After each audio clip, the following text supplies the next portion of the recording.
Okay, thank you. We're here this evening for the meeting of March 3, the Planning Board, and we have a quorum, so is there a motion to open the meeting? Motion? Second? Second. All in favor? Aye. Our first item tonight is a request from an applicant on Chapel Crossing, East Village at 480 Bedford Road. This was a request to amend the resolution of approval. So we received correspondence from the applicant, and what's happening is they're very close to finalizing the sale of the last 2 or 3 units. I think it's 3 units that are outstanding. And they've asked for an amendment to the resolution that was approved 4.5 years ago to enable them to close on these last remaining units, even though they haven't fully satisfied the conditions set forth in the resolution. So they're asking for really not a waiver, but a change in the resolution to enable them to close on the last few. So is the applicant here? Representative? Yeah, we are. There we are. Mr. Chairman. Mr. Clifford? Cooper, was that me? Sorry, I got to see, that's about it. It's okay, Sorry. no problem.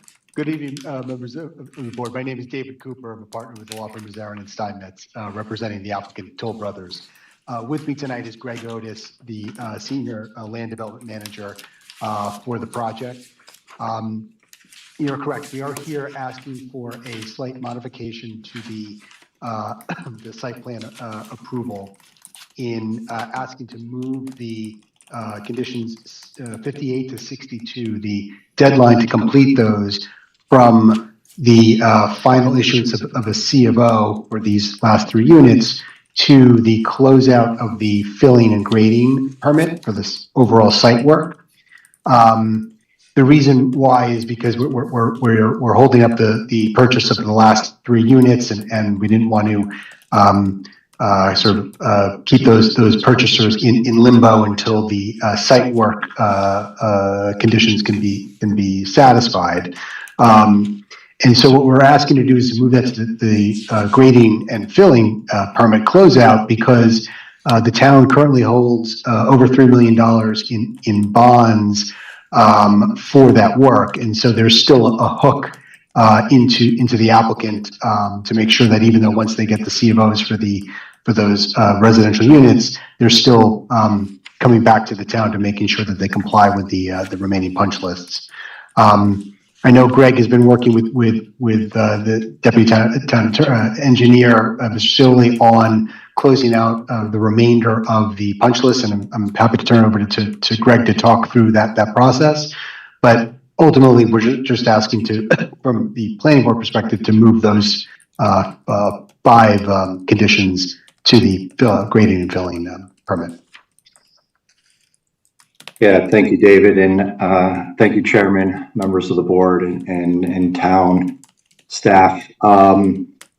We feel that we are very close to completing those final resolution conditions, as well as the deputy town engineer's final punch list. Thank you, Bob Soli, multiple Bobs here.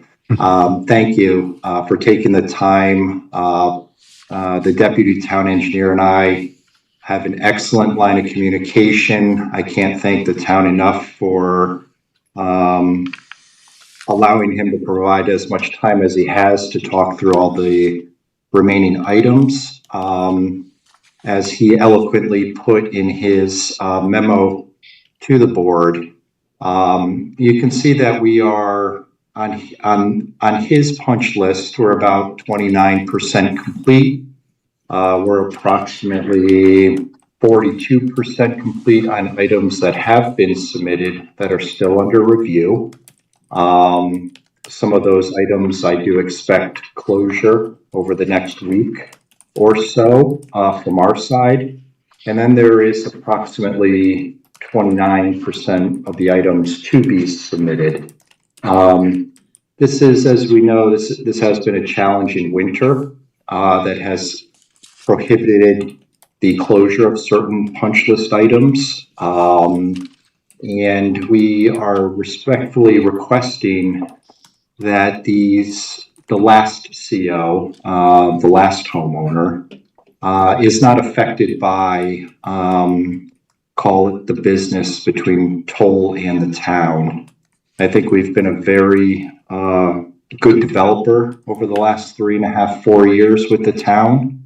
I think this project has been performed very well with the town. I think it's an excellent community that has been established, and we look forward to closing out all the items with the town.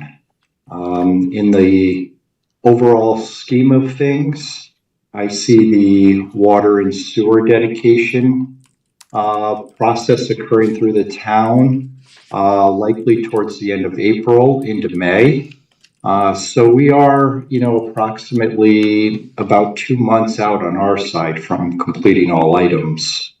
And the latest update that I've received is that the last building, consisting of 3 homes, is ready for their final CFO issuance, plus or minus a week or so.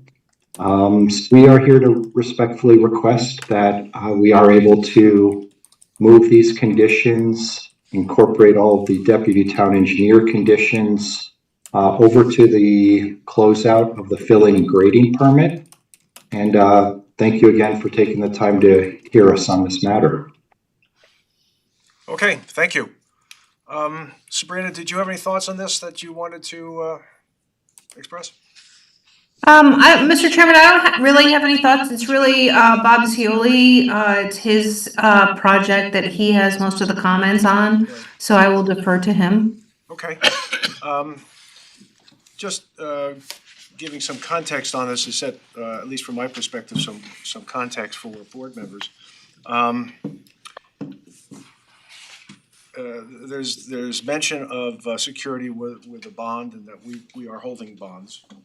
However, I will tell you, based on my professional experience, at this point, holding bonds as security is pretty close to illusory.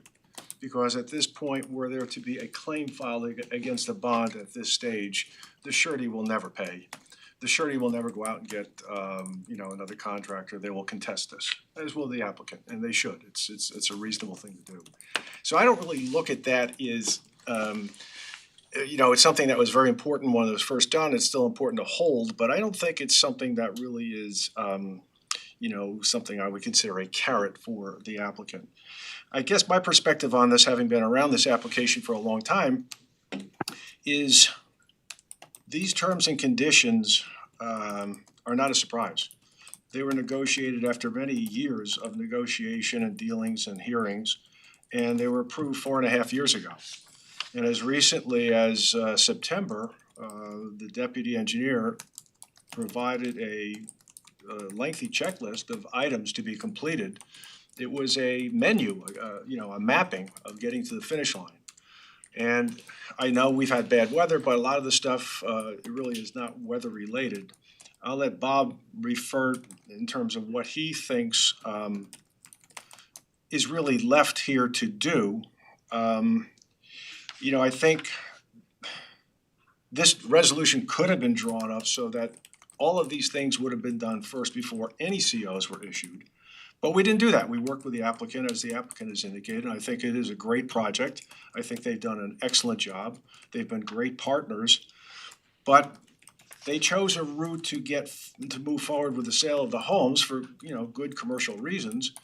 And from our perspective, my perspective is to the neglect of some of these items until the last minute. Now, we got caught here. I think, frankly, they got ahead of their schedule, which was good news for them, good news for the town. But I know we're talking about, at this point, 3 homes that may not be sold, or they're requesting, a waiver on this. Meanwhile, we have 90-plus homeowners in there in these units, and an HOA, which in theory could be left to hold the bag to have these things completed, or have them completed in a manner that the town approves. So it's not just getting the stuff, in my opinion, sent in. It's also a matter of doing the field work, the inspections, the as-built, and getting it to the point where it's approvable. So you hear from Bob in terms of what that process requires. And I think the takeaway from my perspective will be, we're not in a position to grant, I'm not in a position to change the resolution. Now, whether or not we want to grant relief at some subsequent point before everything is fully buttoned up is something for the board to consider. But I don't think it should be at this point. I don't think there's any reason for the town to give up its leverage in terms of getting these things done, which could have been done years ago. I don't think we should be risking the town's monies. I don't think we should be risking the other property owners and the HOA, getting them involved. I'm not suggesting in any way, shape, or form that that would be the expectation from this applicant. I don't, it would be just the opposite, in fact. But nonetheless, I think we have a responsibility to the town, to the HOA, to the other people up there, to make certain that this thing is done correctly. And I think you'll hear from Bob that we have never done this before. We have never, in all the years of working with subdivisions in this town, we have never, at this point, moved things around to the extent that we would grant COs and not have these kinds of things finished. So that's my take on it. We've had extensive conversations, but I think it's important to hear from Bob because he can tell us some of the technical issues and some of the things that are really required. We've had conversations about this. I know you'll hear about 29%, 42%. That doesn't necessarily give any weight to the importance of the issues, some of the issues that need to be completed. Some of these are administrative, and they should be able to knock them out very, very quickly. And but some are not, and some may take some time before the inspections are done, the as-built are submitted, reviewed, and approved. So it's not a matter of just the applicant submitting and beating some sort of time frame and having the document submitted, but they've got to be reviewed by staff and approved and forms approved by council. So it's not as brief a process at this point to get it to the finish line. Can we help them get it to the finish line? Absolutely. Would we like to do that? Absolutely. But we're here to help, but at the same token, it seems to me some heavy lifting has got to be done and expedited by the applicant. Now, based on experience that we've had with this application over the years, there have been times where an applicant has needed stuff to get done, and we have worked very, very hard. Greg was here for some of those times where we worked through the holidays, special meetings, special public hearings, staff working around the clock, applicants' staff working around the clock to beat certain deadlines. On the commercial side, if people recall, we even worked and set up a TCO so that they could begin opening even though things weren't completely buttoned up. So we have a history of doing that, but from what I understand, TCOs are not permissible for residential occupancy, so we can't do that. But in any event, Bob, there's your entree. Sorry. Yes, thank you, Mr. Chairman, members of the board. Yes, to just agree with Mr. Crookwood, in my experience with the planning board over the last 17 years, we've never modified a resolution to waive that certain condition about all these items being required prior to the last CO. The only time we've done that is to give the applicant temporary COs. We did that with the retail section in Chapel Crossing, but that's the only time we have done that. So anyway, what I did was I just really went through all of the punch list items just to give a bird's eye view, 5-mile look of what's done. Everything that's been completed and approved, about 29%, 9 of them, 9 out of 31% of punch list items submitted currently under review, deemed complete, about 42%, 13 out of 31. So I'm going to start. There's no sense in me going over the ones that have been completed. They're done, they're good, they're approved. I sent Greg all the confirmation on that. I'm going to start on the items that's under the heading final CO punch list items that have been submitted and currently under review, which is 9 out of 31. Just for the board's information, EC1, EC2, EC3, EC4, EC5 are under the auspices of Mr. Corelli. I can let him speak on this real quick to see what his opinion on these are and how much farther is to go. to the finish line, Dennis. So I'm gonna turn it over to you real quick, if you don't mind. Is that working? Yeah. Okay.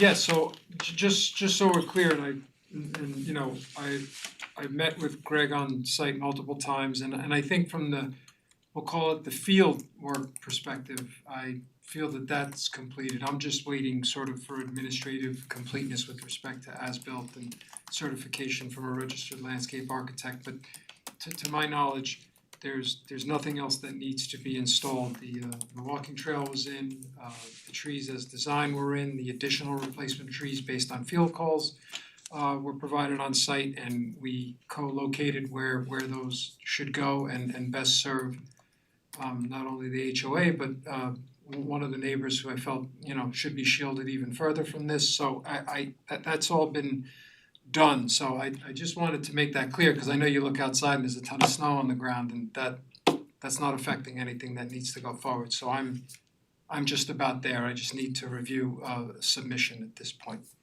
So is it fair to say that the items that you still have to work on, are they, are basically desktop issues and Yes. administrative? Absolutely. Thank you. Yeah, I mean, how long do you think to when you'll get through the desktop portion? When I receive it, I can start reviewing it. Is it not, it's under the heading that they've been submitted. Have they not been submitted? I reviewed a draft Okay. map, provided some comment with respect to the as-built. And I know that I did meet at one point on site, the landscape architect who I think was gonna provide, you know, the letter. Because what we discussed was all the trees, you know, have like designated numbers, and, you know, there needed to be additional trees that weren't part of the original plan. So I said, I think that would all be best captured in a narrative Okay. in the letter, and not, you know, don't dot up the landscape with respect to the as-built. So that was So they've completed the last work, round. they've given you some stuff, and then you're waiting for this post-site visit follow-up documentation. Yeah, after, I guess, around the comments, Yeah. next submission. That's fair. And the applicant was gonna say when they think they can submit that? I didn't mean to cut you off. Yes, I expect that submittal to occur as early as this week for Mr. Corelli. Okay. Good. Can I just follow up on that? Just, Greg, earlier you said you thought you would have everything wrapped up by middle of May. And then David's letter says April 1st. Are you guys talking about wrapping up the same things, or are those two different things? Yeah, I think our challenge is really just gonna be the water and sewer dedication as that makes its way through the town. Generally speaking, on the water and sewer dedication, Mr. Seoli has asked for some additional information from the Department of Health, which we are actively working on, as well as an amended easement as well. Those are, I think, the two highlights there. So I think that's going to be the kind of the final process here. So depending on how quickly we can get the feedback from Department of Health and work our way through the town with the dedication process, you know, I think that is a manageable time frame right there. Okay, so 2 months. Yeah, and that was, that information came to us after my letter went into your board, so. Yeah, no worries. Okay, can I continue with the Yes. guys, Chairman? Yep. DTE 1 up to DTE 5 are actually the conditions in the resolution of major concern tonight. Conditions 58 to 62. And to Greg's point, these are all items that are going to require legal review from town council. It's going to require the town board approval and some going back and forth with the attorneys on the revisions to some of the easements. So I think you guys figure it's going to take about 2 months, Greg? I think so, Bob, yes. Yeah, I think I that's do. fair. So that's DTE 1 up to DTE 5. Then we get to DET, so I'll go through item by item and let you know my opinion on how big they are, how small they are. So, DTE 6, Bob, let me ask you a question. Is that a 2-month running time after we receive it? Because looking at the schedule, they're suggesting that it's going to be submitted on or about April 16. So is it 2 months from April 16 after you guys receive it? I would have to say so, because that requires town council, it requires to get on the planning board agenda. There might be some tweaks when we get it back in from him, so I would say 2 months, conservative. Well, Greg, correct me if I'm wrong, but we did submit Yes. initial drafts, right? This is just tweaks to the initial drafts? Yes, Well, you submitted all the yeah. maintenance bonds, and I think council, you're talking about the maintenance bonds, right? No, I'm talking about the draft easements themselves, the actual language, yeah. Draft easements for the comments I had to revise the easement because of the water main, is that what you're speaking of, David? There's a couple, and not to confuse the situation, Okay. there's a couple things that are in queue with Bob relative to the issuance of these letters here.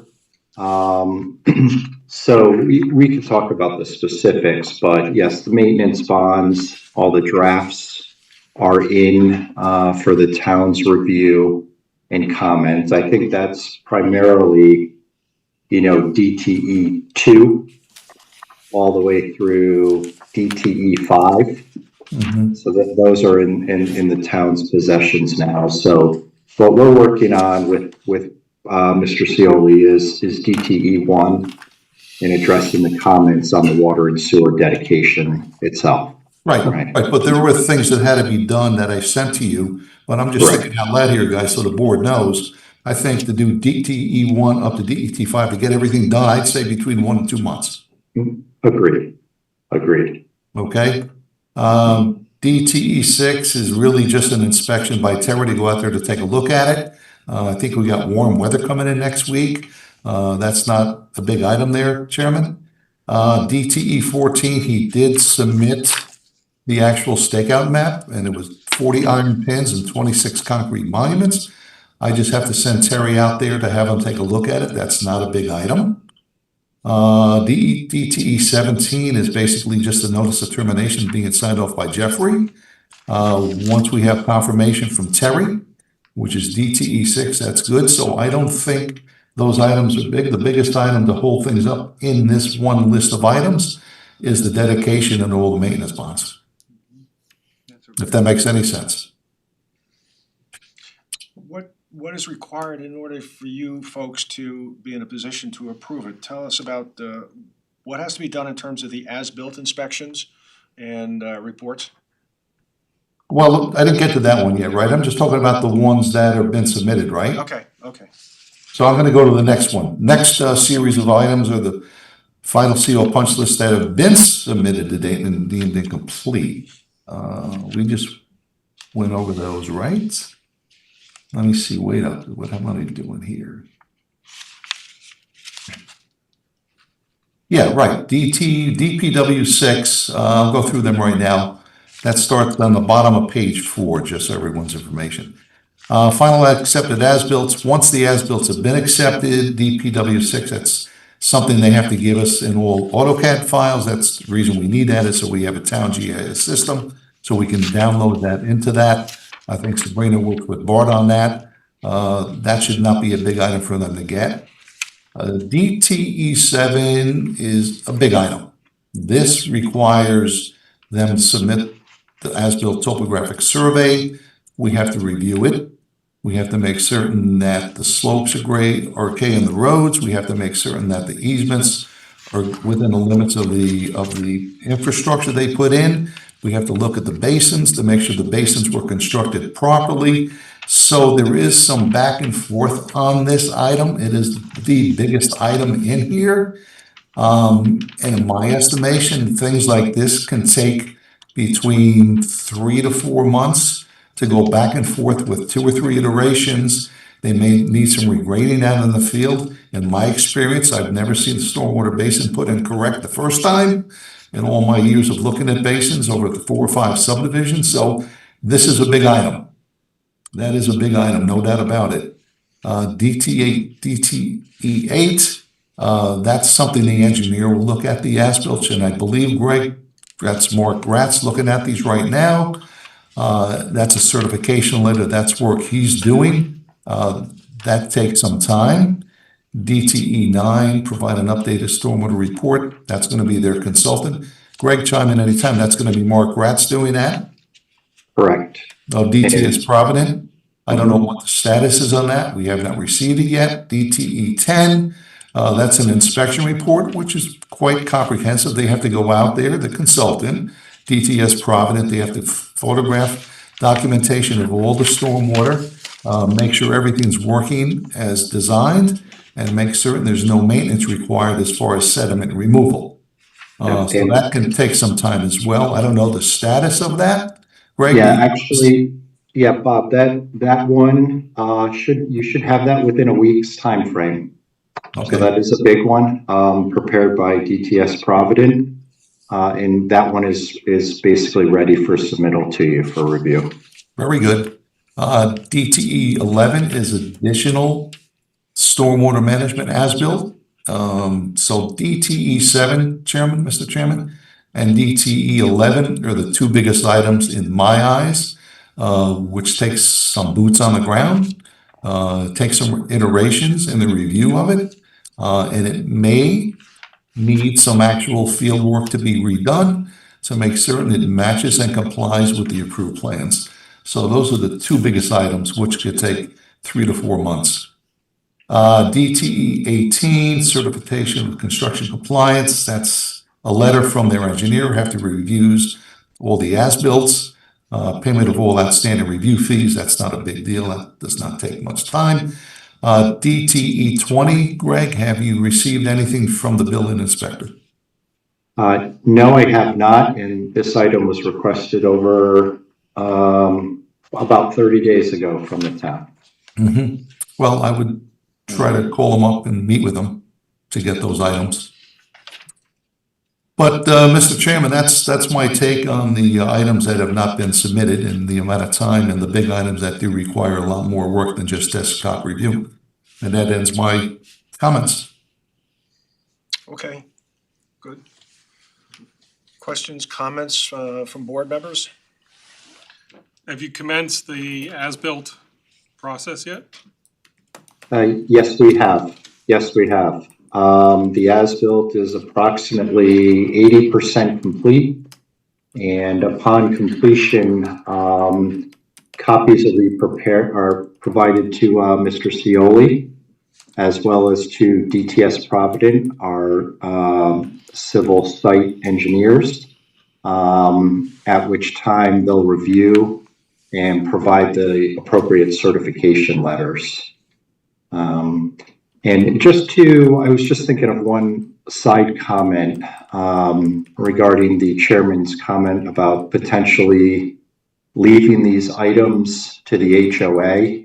I just want the board to know that we're legally obligated through the offering plan by the Attorney General's office to perform all of these items for the HOA. So it is an obligation that we need to complete satisfactorily, and it is one that we will stand up to. And also, as you had mentioned, Mr. Chairman, about the outstanding bonds, those outstanding bonds do have costs to Toll Brothers, and those are bonds that we need to work with to get released from the town. So these are items that we need to correct and address as soon as possible, and we look forward to continuing that process with the town. And as mentioned earlier, we're simply requesting not to mix these new homeowners, town residents, into the mix of this business that really is attached to the site, and our request to tie it to the filling and grading permit closing. Are you under contract to sell these last 3 homes? We are. We're expecting to close on those at the end of March, early April. The last building consists of 3 homes, and all 3 homeowners are ready to take occupancy of those homes.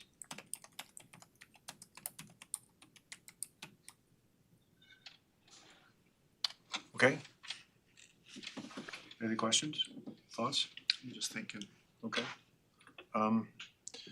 One of my thoughts would be, on this is, not to just leave this out in limbo, but to work with the applicant and, as we've done, by the way, previously in the commercial side, work with the applicant and set up a very tight time frame, maybe every 4 weeks, maybe every 6 weeks, whatever's comfortable for the applicant.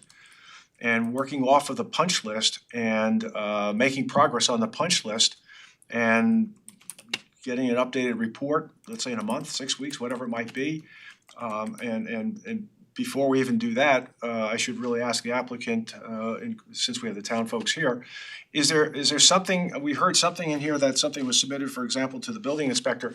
Are there any things in here where the town is holding you up that we can try to express things moving it forward?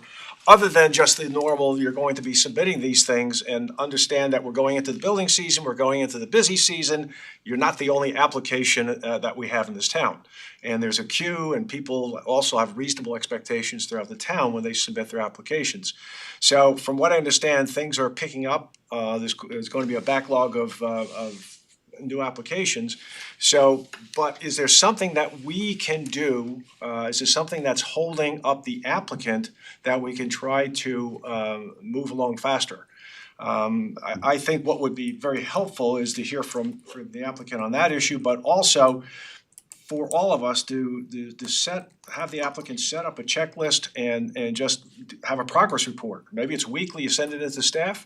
And then we plan to pencil you in to meet in a month, in 6 weeks, whatever's comfortable for you, and see what we can do at that point, where we are in terms of how many more items have been completed, what has not been completed, the reason why it hasn't been completed. I will tell you that not to give up on, give up Dennis's secrets here, but in a conversation earlier today, Dennis's position on his items was, I don't know why it hasn't been done.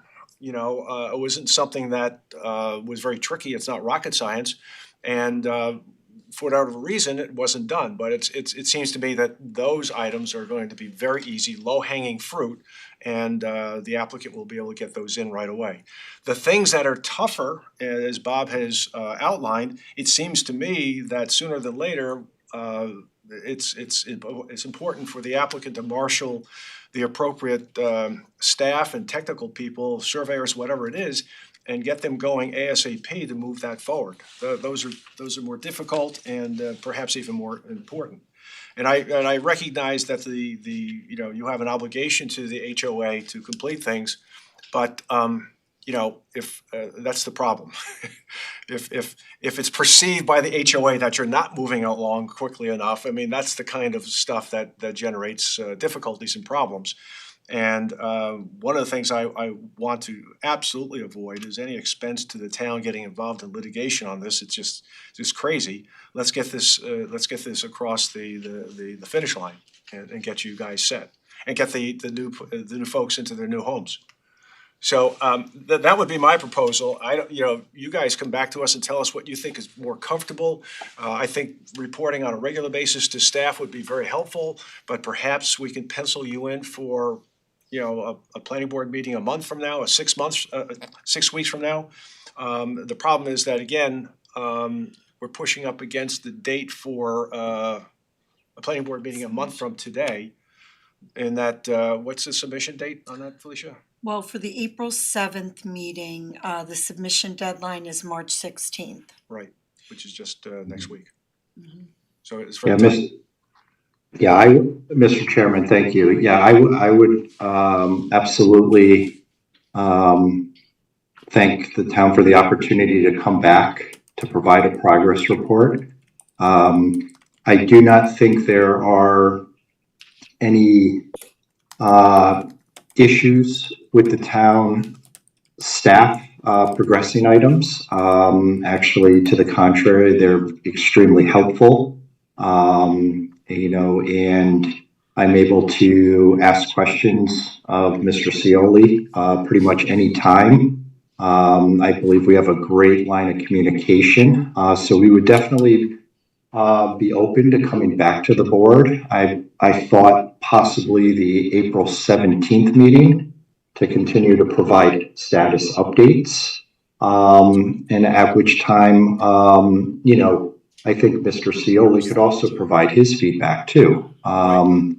And so that Greg, I is think that would definitely. be April 21st. I mean, not a big deal, but just. Or was yeah. it the March 17th meeting you were talking about? I don't. Did you mean April 21? The April 21, I'm sorry about that. Yep, thank you. Mhm. I think that's a reasonable way to try to get the applicant through this and finished. I think also, if you're not complete, status actually of the as-built, I mean, what Bob and Jeff say, as far as, are you on the 95-yard line or are you still on the 80-yard line? Or, With the initial submittal, we're about on the 90% done. 10-yard line, yeah. 10-yard line. 10-yard line. Hey, I thought I heard you guys say that of all the things on the list, there was only 2 or 3 things that had a really long window of work that were months. And mostly everything else was short, administrative, and you thought you were banging it out in the next few weeks. And with 3 closings, you said possibly in a month from now? No, actually, we're looking to request the CO final inspections from the building department within the next 2 weeks. Oh, okay, so it's even quicker. Okay. It's even quicker, right? So get the surveyors out there on the as-built. The field work has been completed, and they're just finalizing the plans. And again, we feel that it is, very obviously within the next couple months being complete here. We feel that, the last homeowner should not be affected as the other 90 homes would have had the COs issued. But to single out one town resident for this issue with their new home that they're looking forward to moving into, we feel that we're requesting that the board consider this application. Right, okay. But does that sound like a fair schedule then, to set up something where your team reports in at whatever regular time you feel is fit, and then we'll pencil in April 21, and hopefully we'll have a good progress report from you. Again, telling us what has been completed, what has not been completed, and if you would, let us know what the obstacle might have been or continues to be that prevents the completion of the last couple of items. I'm hopeful that by the time we meet again, you're at the 97% or 100%. That's probably unlikely, I guess, with some of these as-builts.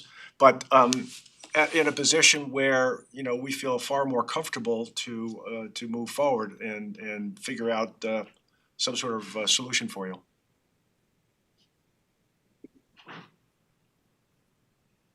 Is that okay? Sure. Stuart, is that okay? You're okay with that? Yeah, I'm good with this. Okay? Yep.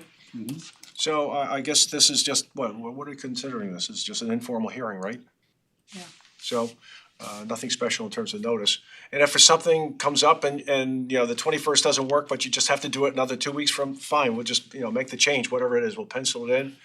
If for some reason lightning strikes and you're really in very, very good shape and you want to do it in the first meeting of April, we might have an opening for you, and that if that works, we'll work with you to try to get you to the finish line even faster. All right? Great. Okay, well, thank you. Thank you, Mr. Chairman. Yep.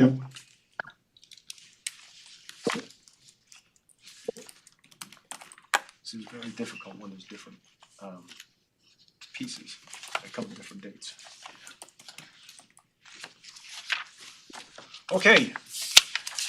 We do not have a second item. Apparently, the application has been removed from the agenda. This was for Supreme Homes LLC on Tanglewood Road.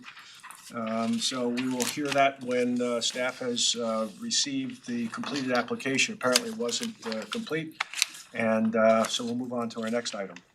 Hey, good night, Mr. Chairman and the board. Yep, good night. Good night, Bob. Yep, take Good care. night. Thank you, Bob. So our next item is the Racine Reamer, 93 Pines Bridge Road, application for a site development plan.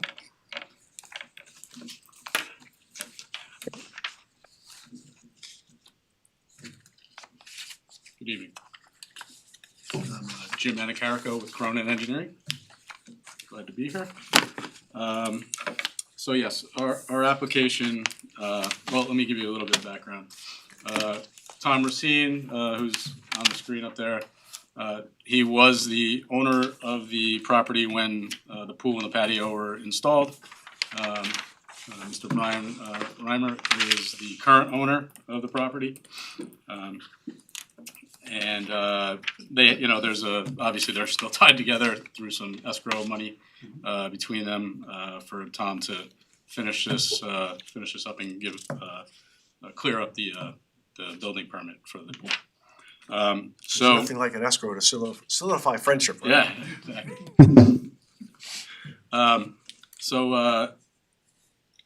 There was a in-ground swimming pool installed by Tom. There was a permit issued for that. At that time, there was no thoughts of patio around it, so it did not require any drainage mitigation because it did not go past the 1,000 square foot mark. In the meantime, a patio was installed. I will note that the entire pool and patio were not installed beyond the clearing and grading limits line on the lot. They were all on the correct side of it. There was, when we submitted the as-built, there was a small portion of the patio in the side yard setback that we had to go to the zoning board for, and we did, and we received the variance, 8-foot variance for that into the side yard. There was some drainage mitigation, in the form of Cultex installed by the contractor. There were 4 Cultex installed. They were beyond the clearing and grading limits line, and that's kind of how a lot of this started. We made an application last year, and it was decided that the drainage wasn't to this town staff liking, so we went back and we did some recalculating. Well, in the meantime, we had Jeff had provided us with additional impervious areas on the lot, some of them which were done prior to Mr. Racine owning the property, and he asked us to include them in our drainage mitigation, which we happily did. So we now have submitted a plan that proposes an additional 10 Cultex. They are obviously beyond the clearing and grading limits line as well, just because that's the only spot on the property pretty much to do it in. I should mention that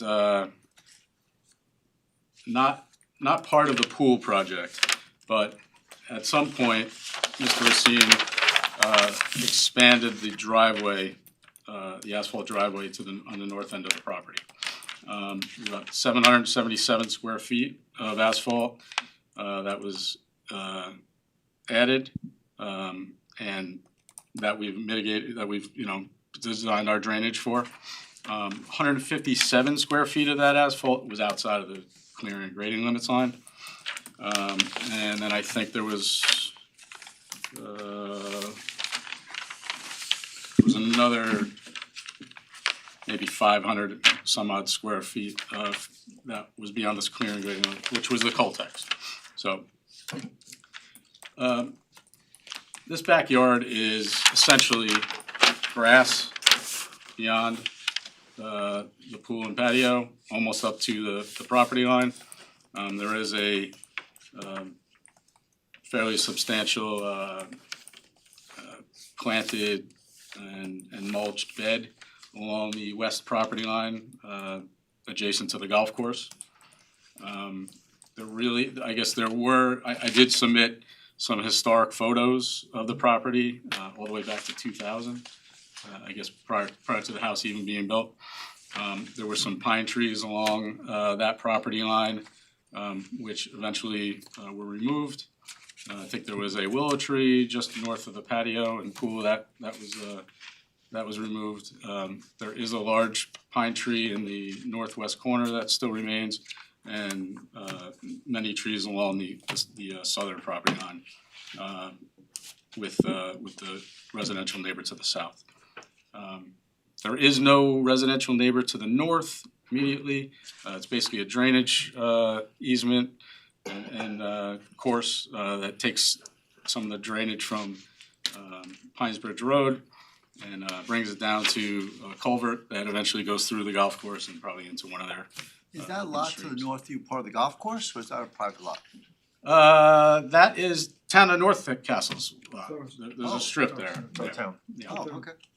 Beyond that, I'm not sure. Gotcha. So the golf course is all the property to the west though. So, before we made the resubmission, This is all town. discussions with town staff, it was suggested that we ask for the clearing and grading limits line to be adjusted by the board. And so what we did was we kind of did what we thought made sense and adjusted it pretty much up to the property line in the rear, and close to the property line to the north. It's essentially all grass now. Can you speak to the wetland issue and the Sure. wetland buffer issue? I think that's important Sure. for the conversation. I guess during, I don't know all the history of it, but I assume that during the subdivision of this land, at some point, there was a wetland, maybe to the north, there was a 100-foot buffer line that was on the filed map, that everything was outside of, believe it or not, pool, patio, driveway, everything. That has obviously since changed to 150 feet, but Dennis did provide a memo. Some of the stuff that I honestly was not aware of. I guess it was looked at some point in 2021 by a wetland consultant, and it was determined that there is no longer a wetland there. So I believe Dennis's recommendation was to maybe amend our plans to show that there is no longer a wetland buffer on our property.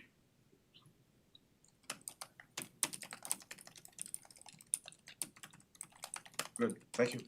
Sure. Dennis, do you want to comment?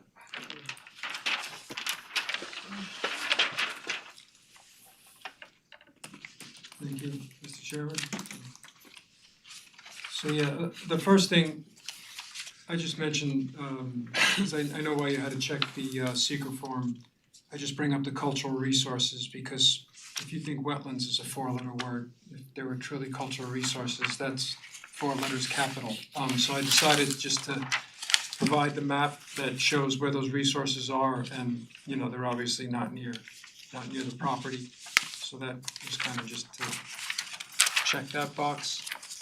With respect to the wetlands, yeah, you made it convenient by basically submitting, all of the aerials, which kind of provides, the history of, the property and then its, immediate surroundings. So, at first, the whole reason, I guess, to go out and just investigate, because, I didn't think there were wetlands on the property, but, the buffer obviously was influenced off-site. Offsite, right. So, and now it's 150 feet and, back to inconvenient truth, so it's like, okay, well, considering that the town land is adjacent, you have permission to go on that land, you should hire someone, and again, we didn't do, I didn't ask or request to have a delineation done of that entire Right. piece, just, proximal to the property line. And, it was interesting that, I guess Mr. Schmidt didn't, find wetlands there, and the closest wetland that he found was, back on the golf course, so I, did some field confirmations, and it was, an odd, situation, cause, you, like he did, you beeline to where all the hydrophytic vegetation is, and I, one spot I didn't pick up hydric soils, another spot I got some weak modeling, and I'm like, this is odd, like something odd is going on here, you just expected stronger redoxamorphic features, that's the word.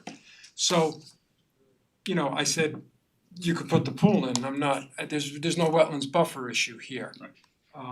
And so then, as time went on to this, and now we're looking at, what the filed map was. It's interesting to look at this property and then, the two adjacent properties that were developed. Those lines appear to just be drawn, I don't know, it has some uniformity to it, it kind of goes towards the back line, and then here, you got a sharp bend because presumably, there's the wetland buffer there in that corner, so the clearing and grading limit line certainly took a hard turn. So, it's difficult now from that perspective to say, okay, so if the wetland is gone, then, there's no worries about incursions into a buffer.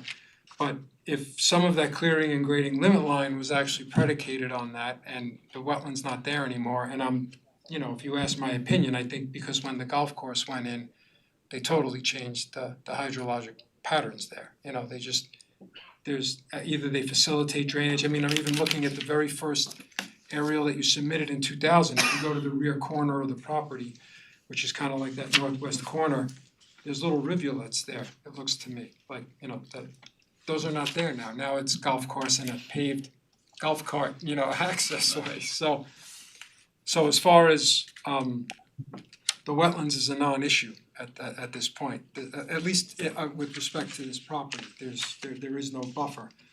If there was another reason for the clearing and grading limit line, then I just, included to sort of in summation of my memo that, that's kind of the exercise that you would sort of go through, the avoid, minimize, mitigate, and, it's difficult now with this property to potentially, mitigate for all that. But again, if the influence and the reasoning and rationale really was wetlands driven to establish that line, it's not relevant today. So that basically what I was trying to, sort of bring forward, and I guess that, has to be obviously a detail for the board's consideration, that if we're gonna consider amending the line, the wetlands is not a factor at this stage.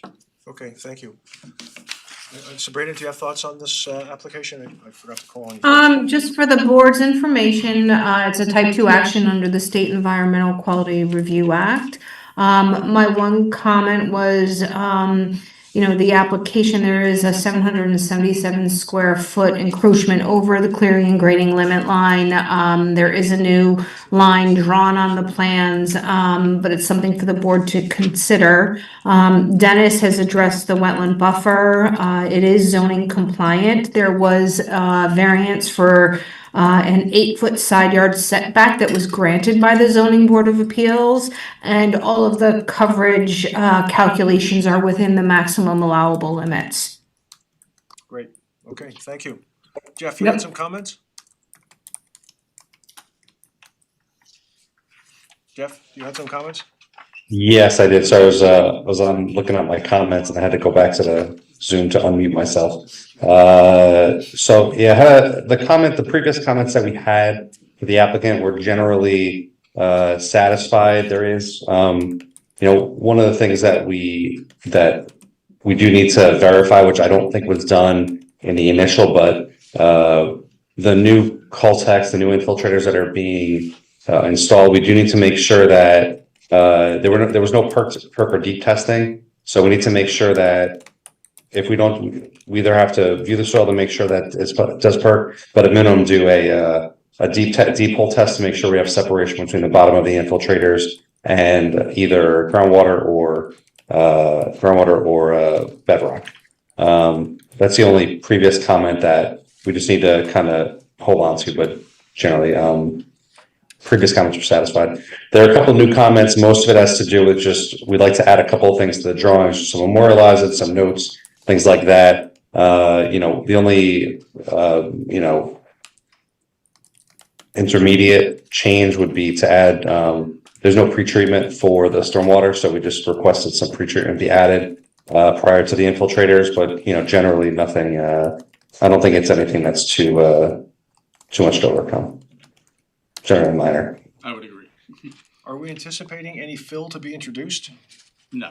Okay, so No, it's just I guess a form comment. Just there will be crushed stone brought in, but not fill per se. But when you install the infiltrators, you have to surround it with 3/4 inch crushed stone. So there will be material that gets brought on, which is why we have the comments regarding fill that's brought on. Generally, it's really more of a paperwork thing to prove that the material that we got is clean and not environmentally hazardous. Right, typically that wash gravel would be required for the drainage, so we would provide a ticket for that item. Jeff, with the Coltech that's installed and the Coltech that's proposed, are you satisfied that will mitigate the additional runoff from the 776 feet of macadam that's there? That was put in after? It does. It covers 100% of the coverage without any reductions for infiltration, which is perfectly acceptable. Like I said, the only thing we need to just verify is that the soil does perk. We do get percolation because we can't have the water go in there and then it'll just sit in there and it won't go into the ground. And the second thing is to verify that we have the separation distances between groundwater and bedrock.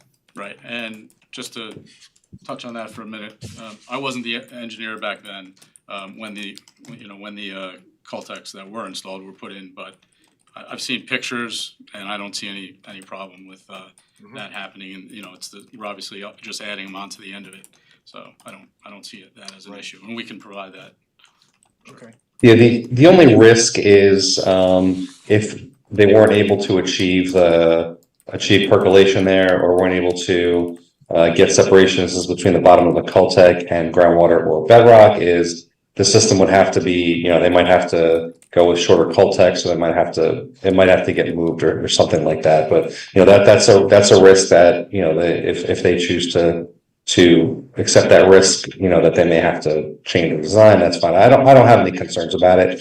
Coltechs there are Coltechs there now, but just wanted to put that out there. Okay, good. I've been there in a rainstorm. They seem to be functioning, what's there now, fine. I don't see any issue with runoff. As I said, there's no downstream neighbor, residential neighbor. I'd be more concerned with, doing something like this without all the information, but I really don't see any issue with it. You got the golf course wicking water away, I'm sure that'll help Right, you. yeah, exactly. Right. Well, it seems to me that the clearing and grading limit line might have been drawn because of the wetland buffer issue. And it seems to me if we don't have a wetland buffer issue, I don't see any real reason why we would not go with the applicant's proposed clearing and grading limit line, which is basically the property line. It's all grass and lawn anyway, so I don't know why we would not grant the request. I mean, Dennis is. The only thing that would go along with that, Chairman, is they have to file an amended map with the county to get that formally amended. Which I made a note, I think, in my memo about that. Yes, you did. Right, so so I can be clear on that, so if you see with my memo, I did attach, but I guess that was the subdivision map, which obviously has, so you guys are gonna file a map and it's just gonna be a broken line for your parcel. And then I guess that artifact of wetland buffer of 100 feet is obviously just gonna continue for the other. Yeah, Because you're not changing, right, subdivision map doesn't change, it's just gonna be your parcel. I assume we'd be just filing the survey? Yeah. And my plan maybe together with the It's just- survey, it's with the just actual yours, property survey? yeah. I'm gonna have I'd have the surveyor, add the new clearing and grading limit line and remove the Right. wetland line from the survey. Exactly, yeah. And update our note, referencing that survey, and then we could file both plans, together. Yep, yeah. The Jim- puzzle pieces Jim, we'll have to won't- coordinate on that. It doesn't need all that extra information. It doesn't need all the survey information. It doesn't need all your, so the file map is really just, it's gonna be boundaries and lines, but we can coordinate on that, Sure. once, down a little bit. Great. Does that sound reasonable, to everyone? Yeah. Okay. We have to go to public on this, I found out today. So, we'll schedule a public hearing as soon as we can. There are no more materials that we really need for this, so we can schedule a public and maybe, if we so desire, direct staff to propose a resolution so we can do a one and done next time we meet. That sound reasonable? So is there a motion to set the public hearing and to direct staff to drop a resolution for that? Motion. Second? Second? All in favor? Aye. Okay, Thank you very much. yep. Appreciate it. Good night. There was bound to be a happy person leaving here tonight. Thank you, everybody. It's been a long ride. Thank you. You're well. Law of average, huh? So you're telling me. Thanks, Sabrina. You're welcome. Have a good night. Thanks. Stay Jeff. warm in Florida. We will. Thank you. Take care.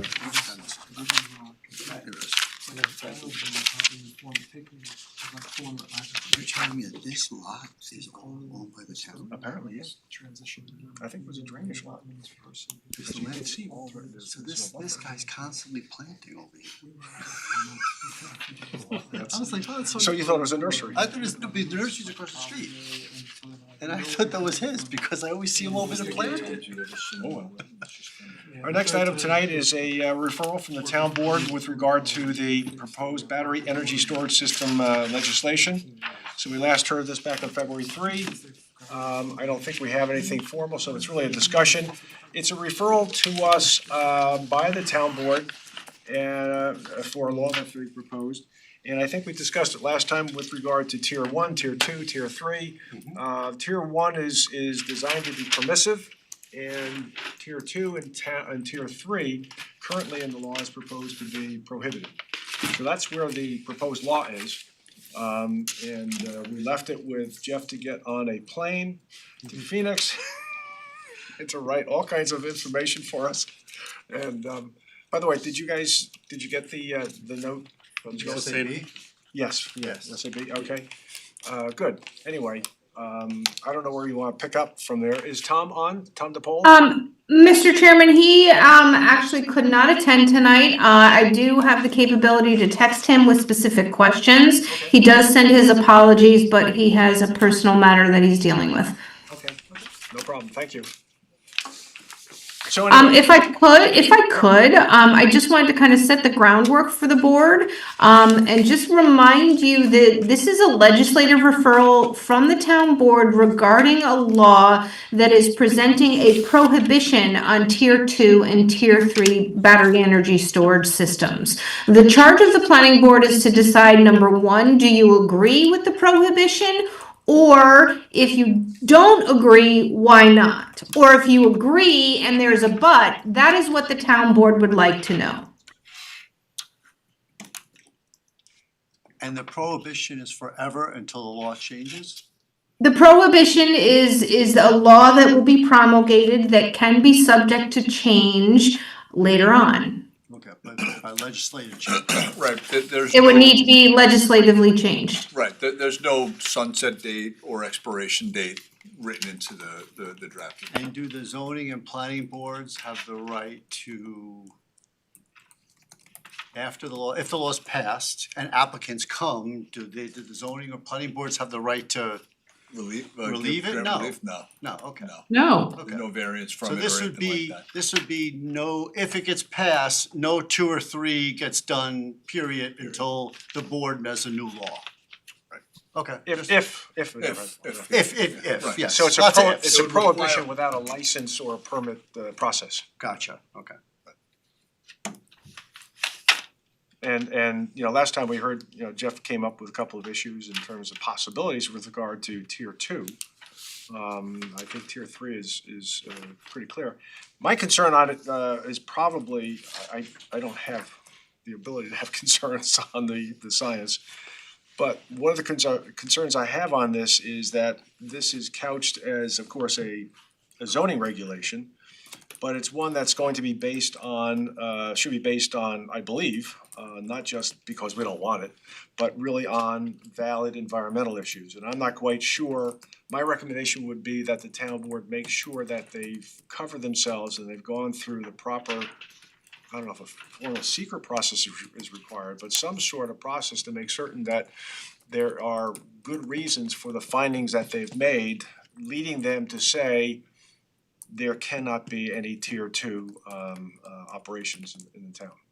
Now, it seems to me just saying we want to preserve our residential feel and nature may not be sufficient. It seems to me that there should be more of a basis behind it. And Sabrina has told me that there has been, they've done a lot of work on this. They were charged, the staff was charged with doing a lot of research.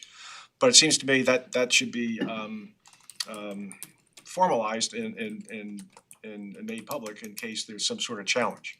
And then whatever those findings are that led to that conclusion, as far as I've heard, the only things that we've considered are commercial, perhaps commercial and clustered or density issues for tier 2. But it seems to me that we have the potential of other tier 2 applicants or interested parties, say the Sunshine Hospital over on the west side of town, perhaps the schools. I know that, I'm jumping ahead, Sabrina really should tell you this, that one of the things that they thought about was that it ought not to be within 500 feet of a residence, and it seems to me that some of these properties, if it's located properly on the property, that it would not be within 500 feet of a residential location. That's a tier 2? That's tier 2. Tier 3, I think the feeling on tier 3 is that they're just so powerful and so big that there's a pretty good feeling that you shouldn't do it, but So anyway. a question, and I don't know if any of us can answer this, maybe only Jeff can. yeah, maybe Can't answer anything. Okay. So I see the number thrown around of the 80 kilowatts, right? And that's the top of tier 1. And then I read in the memo, and I think you said last month that an Escalade is 200. So I'm confused. 205. What's that? 205 kilowatt 205. hours. So I find it confusing, and I like what they said in the letter that professionals are installing the in-house ones that are done properly, and then you have people driving their cars in, and a car battery could be damaged for all they know because they hit a rock, and they've got a 205 one sitting in their garage. But that's permitted, but a really safe. So let me just interrupt here a second. Vehicles are regulated outside of town control. But I'm asking, what's their logic for their decision? Well, who on the board did the research to come up with the 80, or who on the town came up with the research to do the 80 when we have larger than 80 driving around the streets now, parking in garages and parking on streets and parking everywhere? I just don't, I don't understand how the 200 is safe, but the 80 plus isn't. Unless I'm just missing something. And I understand the point that the town can't regulate cars. I'm not trying to regulate cars. I'm trying to understand the math.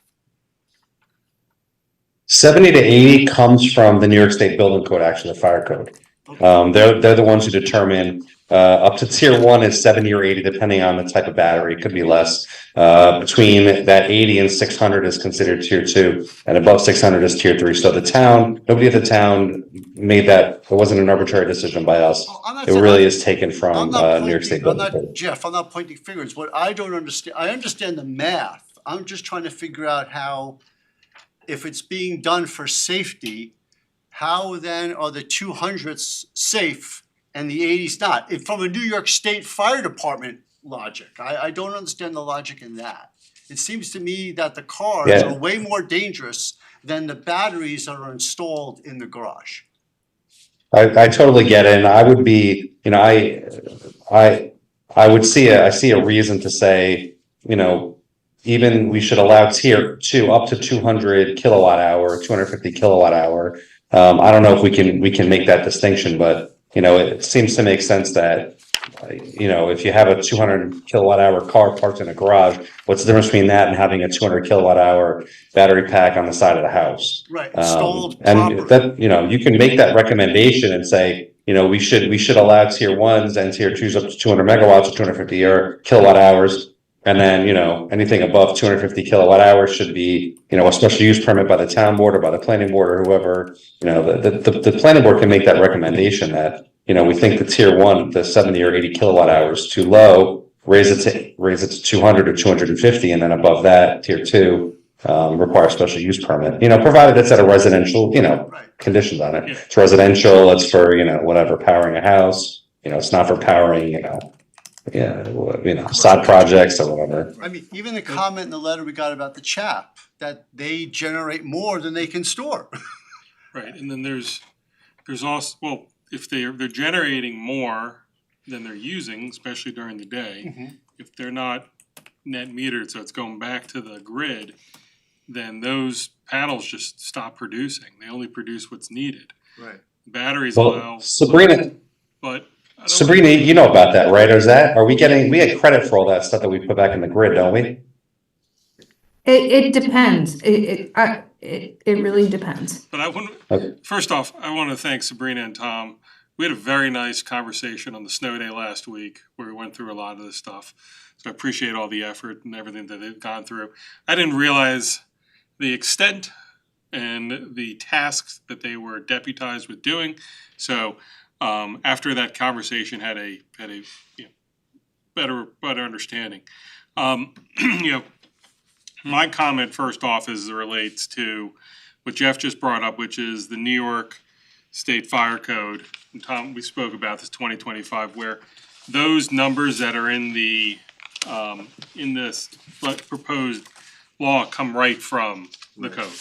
But at least my read of that section is that if you're below these numbers, this section of the code does not apply. Section 1207.1.3, energy storage systems having capacities exceeding the value shown in the table below shall comply with this section of this section. So anything below that, you don't have to do anything that's in here. I disagree with that fire code, but that's a whole different issue. As was just brought up, tier one, I think tier one, tier two, tier three have come, we've created these tiers. As a point of comparison, a Tesla Megapack, which is the biggest, right, that is roughly 30 feet by 6 feet by 9 feet tall. So, it's a small shipping container. That has 3,900 kilowatt hours in there. So that's what we're, from a comparison standpoint, how big something would have to be to store 600 kilowatt hours is a lot smaller than when you compare it to 3,900 needs a whole, needs a shipping container size basically. So I do think that we should expand these numbers to allow more storage on residential properties, especially like the Tesla Powerwalls that I have. They'll only stack them by 3 because the fire code says you can only stack, basically you can only stack them by 3. But there's no reason why I shouldn't be able to have, or anyone shouldn't be able to have a section of 3 for the required separation, another section of 3, because you could in essence use these as your instead of backup generators, right? So you're going to the one of the goals of this is to reduce our footprint, our carbon footprint. Secondly, I found out in our town code in the past, for batteries, you're not allowed to have the batteries if you don't have solar. Now, I know people would put the batteries in, but don't want to put holes in their roof. So we may want to expand that conversation with the town board, having this distributed, can be called distributed generation in theory, because if you wanted to, you can discharge those batteries to the grid during the day. Not saying that we should be dictating that, but if it allows there to be less demand on the wires that are going down the road, which reduces the opportunity for transformer fires, for increased transmission lines. I think we should be working towards that, to giving our constituents something that allows them to do that. Secondly, as Stuart brought up in his email, why are we limiting this to 1 or 2 family homes? Residents are residents, right? We just heard from Toll Brothers that this last home has three, building. is in one building, right? So is there any reason why they should be not be able to, if Toll Brothers or their HOA wanted to put those in, that we should be limiting that? Maybe there is a valid reason. I'm not an expert in the code. I just try to read what I can. The only thing I can think with multifamily housing is that you'd be stacking a lot of them together maybe, and they don't want the density of it, right? Maybe. Yeah. But you Like, would have think some of a sort of meter bank separation on- requirement, would you? Yeah, there's, Well, like if you think of a meter bank on the side of a wall of a multifamily housing, there's like 30 meters. yeah, They they may- sub-meter, Right, right? they may not wanna see 30 of those battery packs Yeah. outside on a wall, and that may be Now, why. what would likely happen in that scenario, and Sabrina, Tom, and I spoke about this, is that either Toll Brothers would have their own, they would be the ones, so they'd be before the sub-meter. So they have a deal with Con Ed, where they cite something on their property, and everyone, it's not necessarily each residence gets it, but the main feed that's coming in has the battery backup in theory. Or Con Ed does it themselves, and then our board and our town board has no say over it. Because it's a public necessity, Right. and that trumps local jurisdiction. The Tesla project in Millwood, does this impact that? The gentleman who came last time brought up that they have to have batteries on site to support that. I don't know what their electric feed is, if he's saying that they're designing it, that they have the batteries there just in case if the load if all those are filled up, right, that they can't pull enough from the power line that they're gonna be discharging there. I don't recall what was in there. Yeah, I don't remember. But it's my understanding that there's a project that is looking to do a large amount of this in a residential area, and I mean, there's pros and cons of it. Those are the letters we've been getting? I tried to Yeah. find information on it, about it online. I haven't seen it. I couldn't, there's nothing like NISO, couldn't find any, NISO is the one of the power regulators in essence. I couldn't find any documents on what they're proposing, other than someone submitted something. And then there's sustainability board is correct in that this technology is continuing to get better. They're continuing to put additional safeguards in. Unfortunately, like most things, right, trial by error. Right, something happens, you figure out what it is and you put some form of safeguard in there. But, you know, my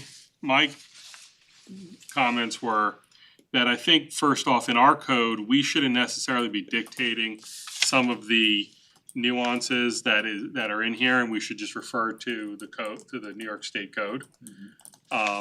If we wanna be more restrictive, then we can do that, but to go through and have actual performance criteria, design criteria, which could easily change, and then we need to Keep up with we it. need to keep up with it.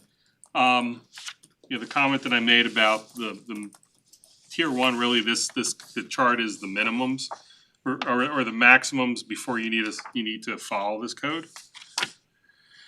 Ability to allow larger systems, and then I think we should talk with the town about our code. Should we be allowing battery energy storage systems without the solar? Yeah. That's my, So if you don't have solar, you just charge the batteries from Con Ed? yeah, so you can do it one of two ways. You can set it, and there's different systems. You can set it that it's 100% charged all the time. When you lose power, it discharges. Or you can set it that it charges at night when the power is cheaper, and then during the day, it discharges down to your reserve, and then it connects, and then it starts pulling off the grid. Right. That is more important during peak season, peak times, where there's concern about overheating of the lines. Like, there's only a certain amount of power that can come down a line. Right. But which if we start having these big peaks where there's issues and tripping, then the power company comes and they put a brand new line down.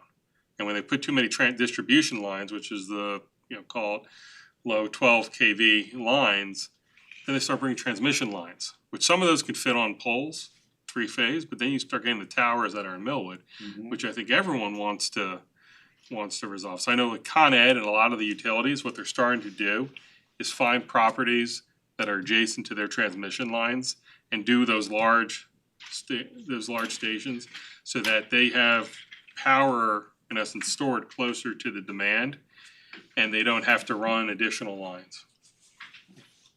Sabrina, did I misunderstand from the last time that I thought currently in order to, you had to have solar to even have a tier one in this town? So that was Correct. a requirement. You couldn't have the system without solar. You must. It has Correct, to be tied in with you solar. must have solar. So I mean, I think that's a point that we should perhaps bring up to Jeff's point that why are we doing that? What's the reasoning behind that? If there are some evolving technology and alternate technologies that permit us to reach the same sort of goals but without solar. Especially as we get into smarter homes and smarter houses, I have to think that the design industry is gonna start designing these battery systems into homes. Oh, yeah. Just I can see the trend down the road. It makes sense, from a whole smart home point of living. So It's cheaper for Con Ed to give you an incentive to put one of these in than Yeah. to run a new line down your block, right? Or And it's to- a whole new or to add industry. more generation, right? Right, think of a whole new industry, as we're phasing out some industries and new industries are being invented, I mean, this is a whole new industry in home technology. Especially, I loved in their letter talking about the microgrids and things like that, if that's really actually happening, what a great concept for the future too. Yeah. And there's nothing to stop someone from coming, charging their Tesla right in front here, driving to their house and utilizing the battery in the Tesla to power their house. The same thing with the Ford Lightning. I don't know about some of the other cars, And but when you charge out here, it's free, isn't it? no, Oh, you have to pay? Okay. yeah, No, yeah. it's pay. Town makes a couple shekels a kilowatt hour. Well, they should. Yeah. So my thrust on the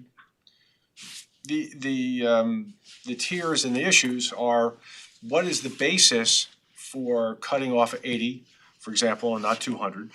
What are the environment, what are the safety issues, what are the public health issues, what are the environmental issues that lead us to conclude that 205 is the right number, not 80, 300 is the right number, or a container of X size is the right number?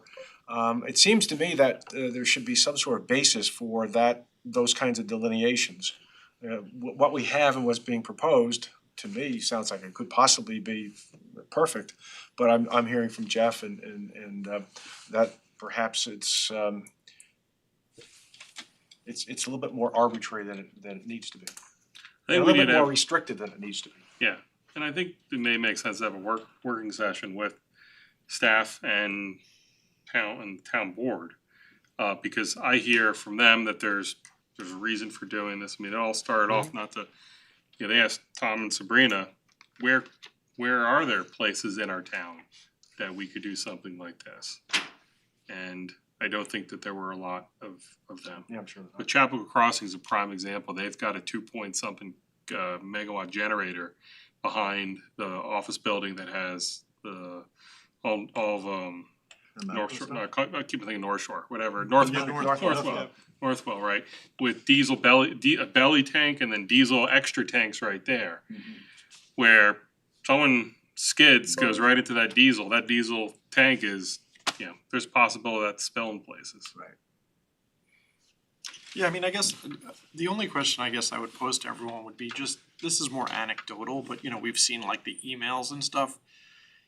And I guess I appreciate everyone's efforts, but what I've heard and what's getting lost in the messaging is there are just some people, like the email from the engineer, who just seem to be very sorry for using this word, like hysterical about this, like where they're so against it, right? This idea of, oh, it's gonna get in our drinking water, or, you know, when we hear about you have to let the fire burn off and things like that. And I guess, I mean, my just 2 cents is maybe it's just a messaging issue, but there has to be a better way to sort of, you know, there's a lot of, I'm hearing a lot of cons and I'm not hearing enough of the pro side. That's just what I've heard, sort of, again, in conversations with people. Try being a data center developer. So can we just kind of refocus here? We can draft for you a letter, but you need to tell us what you would like to have it say. Well, it seems to me that one of the themes is perhaps the proposals are too restrictive. And perhaps there should be something in the legislation that permits some sort of relief based on changing technology. If the town board's not going to be able to change the law every 6 months or every 3 years.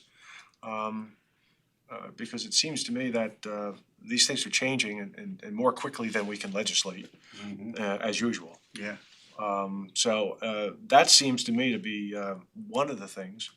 Okay. And to Stuart's point, the limitations and restrictions, whether, you know, however you want to call those, you know, I think they can be articulated in a very objective manner and weighed and you know, if as I've heard, 500 feet is the magic number for a residence separation from a tier 1, a tier 2, and however we define a tier 2.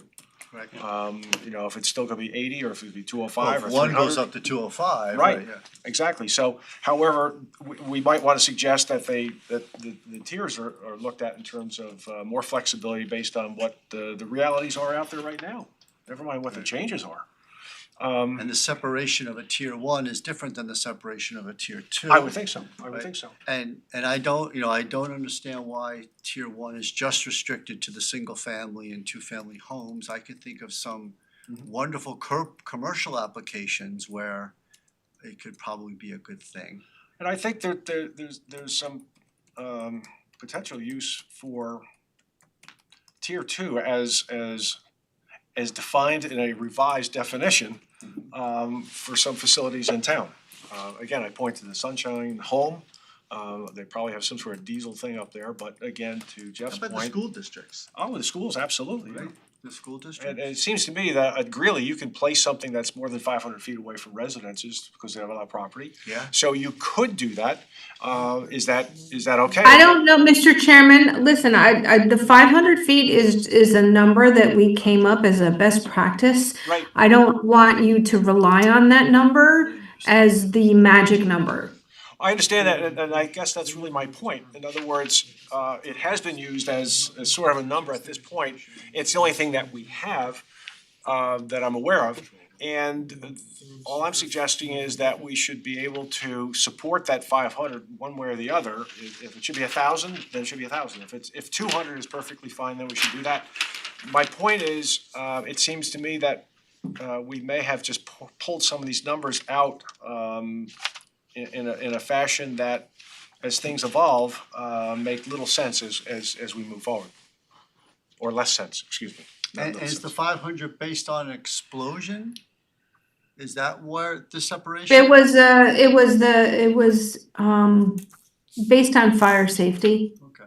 Envisioning that it could explode. It was based on fire, not necessarily air, and it was what we figured would be more manageable in relation to neighborhoods. Okay. Before it was determined that the town board did not want to subject neighborhoods in any event to battery energy storage. And there might be, I don't know, perhaps Jeff, you have experience with this, but there might be some provisions or some steps that one could take even with a tier 2 to put an extra protection against groundwater in the event of a fire or a leak or suppression.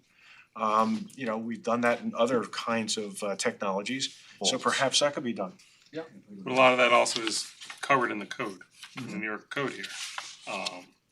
I was looking for, cause the greater you get, the larger onus is on you. It's more onerous what you gotta do. So, you know, there's specifications in here that goes through the whole thing, and then, you know, I know that Tom already deals with it, cause I talked to him about it, but even here's diagram for if you're doing it in your garage, right, what you're required to do, and specifications for clearances. Is there a tier 2 anywhere in Westchester that we know of? I'm sure there is. I don't know off the top. Just to be curious to see what it looks like. And then how, you know, what's around it, what it looks like and stuff like that. Are they not putting tier 2 in New York City in some of the? Yeah, But I wouldn't even know what it looks like. it's like It looks like a container, Just like a container, that's a it? shipping container. Okay. So they're really depending not on that who you sexy. are, it's white, or, I mean, it's, and like. Or tan. Yeah. Yeah, so it's not that sexy, just a big box. It's a big box. Big box typically behind some fencing that you can't, you know. An arborvitae. There's one in Austining, Where? in Austining, I'm asking. Do you know where? I believe. It's down by the waterfront. Okay. I believe. Yeah, But but there to your is point. All right, so I have 3 comments right now. I can summarize them for you if you'd like. I'll send you mine also, by the way. All right, so the intention here, I think the town board gave you a deadline of March 19th to get comments back to them, so we can create a draft letter for you to review at your next meeting if you would like, based on your comments this evening, and if Jeff, you want to circulate comments to us. Are they still continuing the public hearing to next week? Yes, the public hearing has been continued to the 24th. Okay. Or to next week. No, I don't know if it's next week or it continues on the 24th. Okay. I think it was continued to the 24th. Okay. I could be wrong. I'll look and see also. Okay. I think that makes sense. Okay. Yep, good. So do you wanna, direct us to write that? Sure. Draft that for you? A motion for staff to direct a letter? The draft. No, Draft a Draft a letter. letter? to draft. Second? All in favor? Aye. Okay. Excellent, thank you. Sure. So our next and last item are the minutes from February 3. Anyone, any changes? No, I was good with these. Yeah, I was too. All set? Yeah. Yes. If so, is there a motion to adopt the minutes of February 3? Motion? Second? Second. All in favor? Aye. Aye. And is there a motion to close the hearing, the meeting? Motion. Second? Second? All in favor? Aye. Aye. Okay, we're all set. Thank you. Thank you.